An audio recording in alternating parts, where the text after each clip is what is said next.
From the PEP Radio Newsroom, this is the Sunday Evening News Update. Trump dismisses the idea that Iran betrays his No New Wars campaign message. President Donald Trump is dismissing the idea that launching the war with Iran this year betrayed his refrain of no new wars that he made repeatedly as he campaigned again for the White House.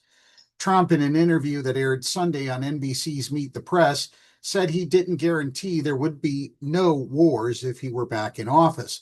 First of all, I didn't guarantee no war. Why would I have built the strongest military in the world, Trump said.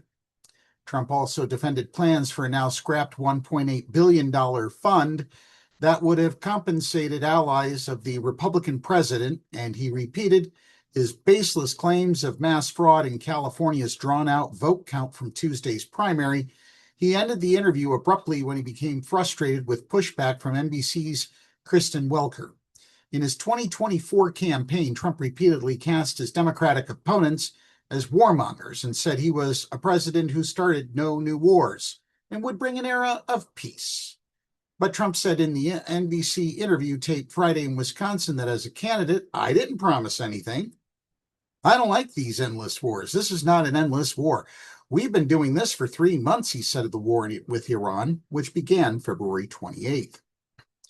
Trump said he was doing the world a service and doing our country a service because he had to stop Iran from having a nuclear weapon. But elsewhere in the interview, Trump repeated contradictory message where he said U.S. strikes last year obliterated Iranian nuclear sites. In other news, Israel strikes Beirut's southern suburbs days after U.S. supported ceasefire deal. Israel says Iran has launched missiles at it in the first such bombardment since a fragile ceasefire took effect in early April, complicating mediation efforts for a deal to end the war. Tehran had warned of retaliation after Israel on Sunday struck Beirut's southern suburbs in defiance of Washington's request days ago to stand down. Israel called it retaliation for the Iranian-backed Hezbollah firing at northern Israel earlier in the day. Israel's attack on Beirut came a few days after the Lebanese and Israeli governments agreed to a ceasefire in U.S.-hosted talks, though Hezbollah rejected the deal. The strike on a residential building killed 2 people and wounded 20, Lebanon's health ministry said.